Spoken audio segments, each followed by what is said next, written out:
Hello friends, welcome back to the YouTube channel जहां पर हम आपको प्रोवाइड करा रहे हैं अकाउंटेंसी की full series free of cost. तो आई होप कि ये आपके लिए बहुत ज़्यादा हेल्पफुल रहेगी।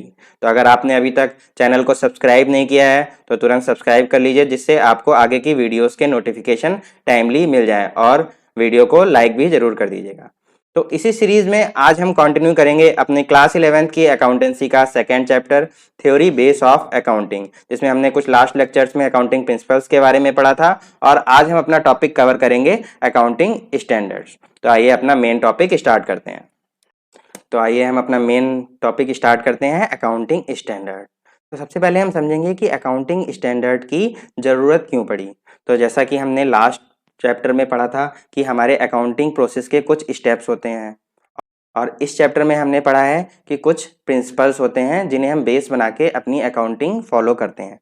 तो ये सारी चीज़ें स्कैटर्ड थी, इन सबको मिला के भी हमारा कुछ मीनिंगफुल अकाउंटिंग इन्फॉर्मेशन नहीं निकल पा रही थी। कि हमें ये तो पता था कि क्या स्टेप्स करने हैं, कुछ हमारे प्रिंसिपल्स थे जो कि स्कैटर्ड थे कि क्या इस अकाउंटिंग ट्रीटमेंट, जैसे स्पेसिफिक बात करें तो कोई स्पेसिफिक ट्रीटमेंट कैसे करेंगे या कैसे नहीं करेंगे, या उसमें क्या डिस्क्लोज करेंगे, तो ये नहीं पता चल पा रहा था। जैसे हमने प्रिंसिपल में अगर हमने पढ़ा कि कंसिस्टेंसी वाला प्रिंसिपल पढ़ा, जिसमें हमने एग्जाम्पल में देखा कि डेप्रिसिएशन के दो मेथड होते हैं, हम एक मेथड को कंसिस्टेंटली फॉलो करेंगे। तो ये मेथड कहाँ लिखे हैं, कितने मेथड होते हैं, और किस मेथड को कब फॉलो करना है, ये सब हमें दिक्कत आ रही थी। अगर दूसरी तरफ देखें, एक हमारा कॉन्सेप्ट था फुल डिस्क्लोजर का, जिसमें हमें सारे मटेरियल फैक्ट्स को डिस्क्लोज करना पड़ता था। तो इसमें क्या प्रॉब्लम आई कि हमें ये तो पता है कि डिस्क्लोज करना है सारे मटेरियल फैक्ट्स को, लेकिन ये प्रॉब्लम आ रही थी कि मटेरियल फैक्ट्स क्या क्या हैं, कौन सी चीज़ यूजर्स के लिए मोस्ट इंपॉर्टेंट होगी। तो ये सब प्रॉब्लम्स आ रही थी। तो हमारी मेन प्रॉब्लम्स को अगर हम डिवाइड करें तो क्या थी,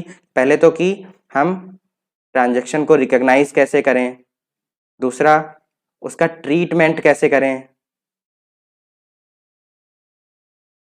फिर हम फाइनेंशियल स्टेटमेंट में उसे प्रेजेंट कैसे करें जिससे कि वो यूजर्स के लिए वेरी यूजफुल हो, ठीक है, और चौथा डिस्क्लोजर।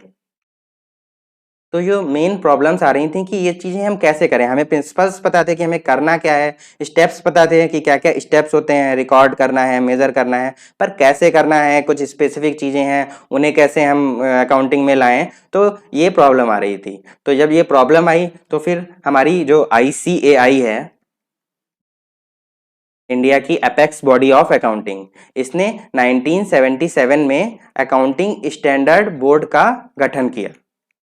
तो अकाउंटिंग स्टैंडर्ड बोर्ड का क्या काम था कि ये जितनी भी प्रॉब्लम्स आ रही हैं डाइवर्सिफाइड एरियाज में, उन्हें उन पे स्टडी करी जाए, उन्हें यहाँ के जो भी लीगल इन्वायरमेंट है और बिजनेस इन्वायरमेंट है उसके अकॉर्डिंग कुछ ऐसे पॉलिसीज बनाई जाएं, ऐसी रिटर्न पॉलिसीज बनाई जाएं जिससे कि सारे फिनेंशियल इंफॉर्मेशन या फिर फिनेंशियल स्टेटमेंट जो भी अलग अलग कंपनीज बना रही हैं उनमें यूनिफॉर्मिटी आ सके। तो जैसा कि हमने क्वालिटेटिव कैरेक्टर पढ़ा था किसी भी फिनेंशियल इंफॉर्मेशन का कि वो कंपेरेबल होना चाहिए। तो जब यूनिफॉर्मिटी आएगी तभी कोई चीज कंपेरेबल हो सकेगी। तो जब ये प्रॉब्लम आई तो फिर ICAI ने एक बोर्ड गठन किया और उसने फिर स्टडी करके कुछ हमारे अकाउंटिंग स्टैंडर्ड्स बनाए।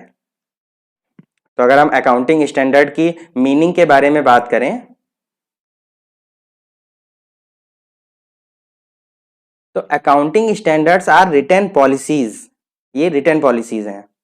अभी हमारे जो प्रिंसिपल्स की बात कर रहे थे ये तो सब सिर्फ एक ऐसे बेस हैं कि जो हम फॉलो करते आ रहे हैं, ठीक है। तो ये अकाउंटिंग स्टैंडर्ड क्या है, रिटन पॉलिसी, जो क्या कवर कर रहे हैं हमारे, हमने जो देखा क्या क्या प्रॉब्लम आ रही है, रिकॉग्निशन की आ रही है, मेजरमेंट की आ रही है, हम उसे ट्रीट कैसे करें, फिर उसे हम फाइनेंशियल स्टेटमेंट में प्रेजेंट कैसे करें, और क्या क्या डिस्क्लोज करें जिससे कि यूजर जो है वो ज़्यादा से ज़्यादा फाइनेंशियल स्टेटमेंट का बेनिफिट ले सके अपनी डिसीजन मेकिंग में। तो हमने यहाँ पर समझ लिया कि अकाउंटिंग स्टैंडर्ड क्यों आया, उसकी ज़रूरत क्यों पड़ी, हमें क्या क्या प्रॉब्लम्स आ रही थी, किसने बनाया, ICAI ने एक बोर्ड गठित किया ASB अकाउंटिंग स्टैंडर्ड बोर्ड, तो उसने कुछ AS बनाए जिससे क्या हुआ, जिससे यूनिफॉर्मिटी आई हमारे फिनेंशियल स्टेटमेंट्स में, जिससे कि सारे फिनेंशियल स्टेटमेंट कंपेरेबल हो सके। तो हमने यहाँ पर ये समझा कि अकाउंटिंग स्टैंडर्ड क्या है, उनकी ज़रूरत क्यों पड़ी और उनका मीनिंग क्या है। तो आई होप कि यहाँ तक आपको क्लियर हो गया होगा।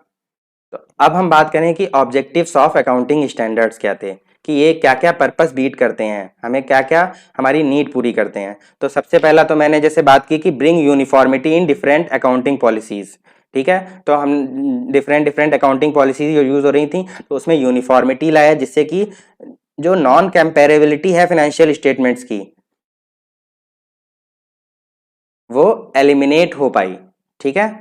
तो ये हमारा पहला ऑब्जेक्टिव है। दूसरा, जब हमारी कंपेरेबल हो गए सारे फाइनेंशियल स्टेटमेंट्स तो फिर उसमें अपने आप ही रिलायबिलिटी इंक्रीज हो जाएगी। तो हमारा दूसरा ऑब्जेक्टिव क्या बीट हुआ, हमारी जो रिलायबिलिटी थी वो इम्प्रूव हुई।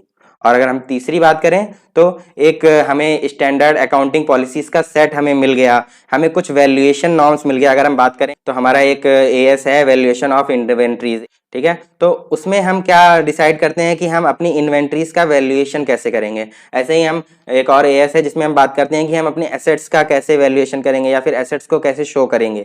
तो यहाँ पे हमें कुछ वैल्यूएशन नॉर्म्स मिले और मोस्टली सारे एएसएस में ये हमें दिया है कि क्या क्या डिस्क्लोजर्स हमें करने हैं। तो हमें डिस्क्लोजर की रिक्वायरमेंट हमें पता चल गई। तो ये हमारा सबसे बड़ा ऑब्जेक्टिव बीट हुआ। तो हम अगर ध्यान से देखें तो हमारे तीन ऑब्जेक्टिव जो है मेन, कि पहला तो हमारी यूनिफॉर्मिटी आई जिससे हमें कंपेरेबल हो गए हमारे स्टेटमेंट्स, दूसरा कंपेरेबल होने की वजह से हमारी रिलायबिलिटी बढ़ गई स्टेटमेंट्स पे, और तीसरा हमें एक सेट मिल गया है स्टैंडर्ड अकाउंटिंग पॉलिसीज का, एक रिटर्न पॉलिसीज का, और हमें कुछ वैल्यूएशन नॉर्म्स और डिस्क्लोजर रिक्वायरमेंट हमें मिल गए। तो यहाँ पर हमारा objectives of accounting standard complete हुआ। अब हम समझेंगे कि बेनिफिट्स क्या हैं अकाउंटिंग स्टैंडर्ड के। तो जैसे कि हम बात करें, पहला हम देखें helps in eliminating variations in accounting treatment. तो हम अगर अकाउंटिंग ट्रीटमेंट की बात करें, जैसे कि हमने पहले पढ़ा है कि हम फॉर एग्जांपल रेवेन्यू रिकॉग्नाइज करते हैं। कब करते हैं रेवेन्यू रिकॉग्नाइज? जब हमें कैश मिल जाता है या फिर जब हमें कैश मिलने का राइट रिसीव हो जाता है। अगर आपको ये डिटेल में समझना है तो लास्ट लेक्चर्स में मैंने सारे प्रिंसिपल्स डिटेल में समझाए हैं, आपको लिंक डिस्क्रिप्शन में मिल जाएगा। तो ठीक है, तो हम ये समझ रहे थे कि कुछ कैसे अकाउंटिंग ट्रीटमेंट्स में वेरिएशंस होते हैं कि हम कब उसे रिकॉग्नाइज करें या कब नहीं रिकॉग्नाइज करें, या फिर बहुत सारे। तो उसे एलिमिनेट किया एक स्टैंडर्ड सेट ऑफ पॉलिसीज बना के कि ये सिचुएशन होगी तो हम ये चीज़ फॉलो करेंगे और ऐसी सिचुएशन होगी तो हम ये चीज़ फॉलो करेंगे। तो ये हमारा सबसे पहला बेनिफिट है। और अगर हम सेकेंड बेनिफिट की बात करें तो हमें सबसे ज़्यादा है कि जो हमें डिस्क्लोजर रिक्वायरमेंट पता चल गई। क्या होता है, कभी कभी लॉ में इतने डिस्क्लोजर नहीं दिए होते हैं लेकिन हमारी यूजर्स के लिए वो चीज़ें जानना जरूरी होता है। जैसे एसेट है, अगर हम डायरेक्ट एसेट लिख लें कि एसेट हमारी 10 लाख की है,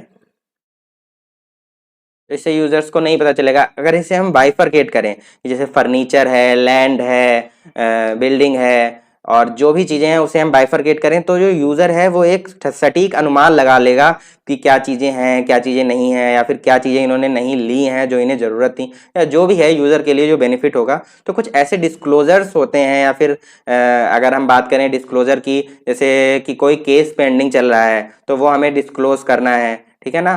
तो ये चीज़ कुछ ऐसे डिस्क्लोजर जो कि जरूरी हैं अकाउंटिंग स्टैंडर्ड के अकॉर्डिंग, जो कि बेनिफिट करते हैं यूज़र को। तो हमारा सेकेंड बेनिफिट हो गया डिस्क्लोजर ऑफ सर्टेन इन्फॉर्मेशन, जो कि जरूरी नहीं है कि लॉ ने बोला हो कि करना है, लेकिन हम करेंगे क्योंकि वो यूजर्स को बेनिफिट कर रहे हैं। अगर हम थर्ड पॉइंट पे बात करें, इट फैसिलिटेट कंपेरेबिलिटी। अभी तक हमने शुरू से समझा है जो भी अकाउंटिंग स्टैंडर्ड है वो हमारी कंपेरेबिलिटी की प्रॉब्लम को सॉल्व करते हैं। तो यहाँ पर हमने तीन बेनिफिट्स पढ़े कि ये हमारे अकाउंटिंग ट्रीटमेंट के वेरिएशंस को एलिमिनेट करता है। दूसरा, हमारे कुछ ऐसे डिस्क्लोजर्स हैं जो लॉ में नहीं है लेकिन हमें यूज़र के बेनिफिट के लिए देने हैं, वो बताता है। और तीसरा, जो फाइनेंशियल स्टेटमेंट्स को कंपेरेबल बनाता है। अब जैसे इसके कुछ बेनिफिट्स थे वैसे ही इसके कुछ लिमिटेशंस भी हैं। तो सबसे पहला जो लिमिटेशन है कि makes choice between different alternate accounting treatment. अब क्या है, जैसे हमने एग्जांपल्स में देखा है कई बार कि हमारे पास डेप्रिसिएशन के दो मेथड होते हैं। तो उसमें कि हमें चॉइस करनी है कि हम ये वाला भी मेथड चूज़ कर सकते हैं और ये वाला मेथड भी चूज़ कर सकते हैं। तो ये एक टाइप से लिमिटेशन है कि उसने दो मेथड दे दिए, हम अपनी सिचुएशन के अकॉर्डिंग चूज़ करें कि हमें कौन सा फॉलो करना है या कौन सा नहीं फॉलो करना है। तो इसमें थोड़ी सी कठिनाई होती है, लेकिन इसका फाइनेंशियल स्टेटमेंट में फ़र्क ना पड़े इसके लिए हम इसे डिस्क्लोज करते हैं कि हमने कौन सा मेथड अप्लाई किया है। और हमारी जो दूसरी लिमिटेशन है रेस्ट्रिक्टेड स्कोप, कि ये कभी भी लॉ के पार नहीं जा सकता है, ठीक है ना। जो भी लॉ के बाउंड्री में रह के ही सारे अकाउंटिंग स्टैंडर्ड्स बनाए जाते हैं। तो हमने यहाँ पर समझा कि हमारे अकाउंटिंग स्टैंडर्ड्स क्या होते हैं, उनकी ज़रूरत क्या पड़ी, उनके क्या क्या ऑब्जेक्टिव्स होते हैं, उनके बेनिफिट्स एंड लिमिटेशंस को हमने डिटेल में समझा। तो हमारा ये अकाउंटिंग स्टैंडर्ड का टॉपिक कंप्लीट हुआ। तो ये कुछ लिस्ट है जो हमारे अकाउंटिंग स्टैंडर्ड हैं, जो कि अभी आपके लिए इम्पॉर्टेंट नहीं है, लेकिन वैसे हम एक बार इसे देख लेते हैं। जैसे इसमें एएस हैं, हमारे कुछ एएस नंबर वाइज हैं कि डिस्क्लोजर ऑफ अकाउंटिंग पॉलिसीज़ है पहला एएस। तो ये हमें समझाता है कि कुछ अकाउंटिंग पॉलिसीज़ का हमें डिस्क्लोज करना ही करना है कि हमने अकाउंटिंग पॉलिसीज़ फॉलो की हैं या नहीं की हैं। जैसे कि हम बात करें कि हमने कुछ फंडामेंटल एजम्पशंस पढ़े थे, तो ये हम मान लेते हैं कि वो हमने फॉलो की ही होंगी, अगर नहीं की हैं तो हम वो डिस्क्लोज करेंगे। तो ये सब हमें एएस बताता है। अगर हम जैसे हमने सेकंड एएस की बात की, वैल्यूएशन ऑफ इन्वेंट्री, तो हमने देखा कि कैसे वैल्यूएशन नॉर्म्स ये क्लियर करता है कि कैसे क्या क्या वैल्यू करना है या क्या नहीं करना है। ऐसे ही सारे हमारे ये एएस की लिस्ट है। तो इसे अभी हमें याद करने या फिर समझने की कोई ज़रूरत नहीं है, बस हमें यहाँ पर ये समझना था कि एएस क्या होते हैं, उनके बेनिफिट्स, लिमिटेशंस एंड ऑब्जेक्टिव्स। चलिए हम अपना आगे नेक्स्ट टॉपिक की बात करते हैं। IFRS, international financial reporting system. तो ये क्या है? जैसे हमने पढ़ा कि ICAI ने एक अकाउंटिंग स्टैंडर्ड बोर्ड बनाया, जो कि इंडिया के बिजनेस इन्वायरमेंट के अकॉर्डिंग कुछ अकाउंटिंग स्टैंडर्ड्स बनाए, जिससे हमारी बहुत सारी प्रॉब्लम्स सॉल्व हुई।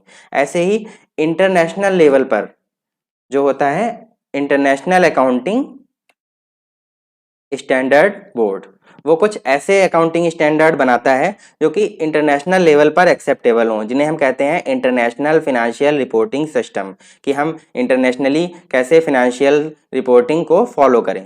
तो इसकी ज़रूरत क्या पड़ी, इसे भी समझते हैं। तो जैसे अगर हम कुछ बात करें कि कुछ लास्ट 1 या 2 डिकेड्स में ग्लोबलाइजेशन, प्राइवेटाइजेशन काफ़ी हद तक बढ़ गया है। तो क्या है, जो भी बड़ी बड़ी कंपनीज़ हैं या फिर जो भी बड़े बड़े खिलाड़ी हैं हमारे मार्केट में, वो अब सिर्फ इंडिया से ही या फिर अपनी ही कंट्री से फंड नहीं रेज करते हैं, वो आउट ऑफ द कंट्री बाहर जाकर भी फंड रेज करने की कोशिश करते हैं, जिससे कि ज़्यादा से ज़्यादा फंड आ सके और अपने बिजनेस को और एक्सपेंड कर सकें। तो जब वो आउट ऑफ द कंट्री जाते हैं तो फिर क्या प्रॉब्लम आती है, अपनी अपनी कंट्रीज़ के अपने अपने सेट्स ऑफ अकाउंटिंग पॉलिसीज़ हैं जिसके अकॉर्डिंग वो अकाउंटिंग करते हैं। तो फिर वही प्रॉब्लम फिर से आई कि कंपेरेबिलिटी वाली, हमने अपनी कंट्री में जो फाइनेंशियल स्टेटमेंट बन रहे थे उन्हें तो कंपेरेबल बना दिया अपने अकाउंटिंग स्टैंडर्ड बना के, पर अगर हम कंपेयर करें out of the country statement से तो फिर वो कंपेरेबल नहीं है। तो इसका solution international accounting standard board ने दिया IFRS लाके, जो कि इसने ग्लोबली कुछ अकाउंटिंग स्टैंडर्ड बोल सकते हैं बनाए, जिन्हें हम इंटरनेशनल फाइनेंशियल रिपोर्टिंग सिस्टम कहते हैं। अब इंडिया के पास क्या ऑप्शन था, या तो वो इन्हें एज इट इज अडॉप्ट कर ले या फिर इन्हें कन्वर्ज करें। कन्वर्ज का क्या मतलब होता है, तो इंडिया ने ये वाला ऑप्शन चूज किया। तो कन्वर्ज का क्या मतलब होता है, उसने IFRS के जो भी स्टैंडर्ड्स थे उन्हीं को उठाया, लेकिन अपनी कंट्री के अकॉर्डिंग थोड़ा सा मोल्ड कर लिया। जैसे यहाँ पर कुछ वर्ड्स अलग यूज होते हैं या फिर कुछ ऐसी कंडीशंस हैं जो कि यहीं के लिए हैं, उनके अकॉर्डिंग उन्हें मोल्ड कर लिया। तो कुछ कुछ नंबर्स ऑफ वेरिएशंस हैं, इन्हें हम आगे अपने नेक्स्ट लेवल्स में पढ़ेंगे, जो कि CA या फिर आगे की जो भी पढ़ाई होगी उसमें पढ़ेंगे। तो उसने अडॉप्ट ना करके उन्हें अपने अकॉर्डिंग कन्वर्ज कर लिया। तो हमारे यहाँ जो इंटरनेशनली अकाउंटिंग स्टैंडर्ड होते हैं उन्हें हम बोलते हैं इंड AS। तो इनकी एप्लीकेबिलिटी कुछ बड़ी कंपनीज में होती हैं, जैसे इनके कुछ क्राइटेरियाज होते हैं कि कुछ स्टॉक एक्सचेंज में लिस्टेड होना चाहिए या फिर कुछ इतना टर्नओवर होना चाहिए। जो भी एलिजिबिलिटीज़ होती हैं ये अभी हमारे सिलेबस में नहीं है, तो हम डिटेल्स में नहीं जाते हैं। तो उसके अकॉर्डिंग हम इंड AS अप्लाई करते हैं। कुछ लोग वॉलेंट्री भी इंड AS अप्लाई कर सकते हैं। तो इसका मेन पर्पस था कि हम अपने अकाउंट्स को कंपेरेबल बना सकें अब आउट ऑफ द कंट्री के जो भी फाइनेंशियल स्टेटमेंट बन रहे हैं उनसे। तो यहाँ हमने समझा कि IFRS क्या होता है, इन्हें कौन बनाता है और इनकी क्या ज़रूरत पड़ी। ठीक है, और हमारे जो देश में है वो है इंड AS। AS जो है नॉर्मली, और इंड AS जो कि IFRS को कन्वर्ज करके बनाए गए हैं। तो यहाँ तक हमारा 2 टॉपिक क्लियर हो गए हैं, एक अकाउंटिंग स्टैंडर्ड्स क्या होते हैं और दूसरा IFRS क्या होते हैं। तो आई होप कि आपको ये वाले टॉपिक क्लियर हो गए होंगे। अगर आपको ये वीडियो हेल्पफुल लगी हो तो प्लीज़ लाइक दी वीडियोस, और अगर कोई भी क्वेरी हो या कोई सजेशन हो तो प्लीज़ कमेंट में ज़रूर बताएं। Okay, thank you, bye bye.